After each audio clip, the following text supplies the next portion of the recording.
Akalar, men nima dedim? Bu videoni srochniy hamma mashinasi bor akalarga jo'natamiz.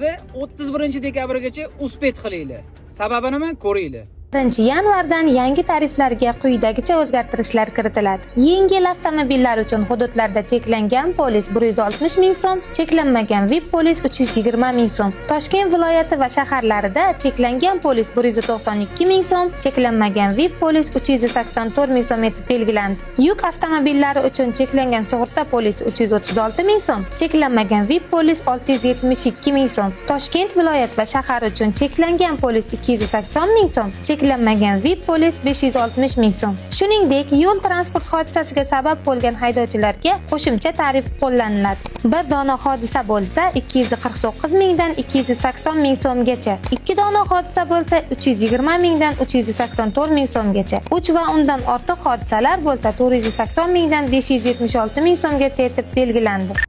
Akalar, videoni ko'rdinglar, srochniy quyidagi raqamlarga aloqaga chiqsanglar, ishinglarni onlayn ham bitirib beramiz. Kelib o'tirishingiz shart emas.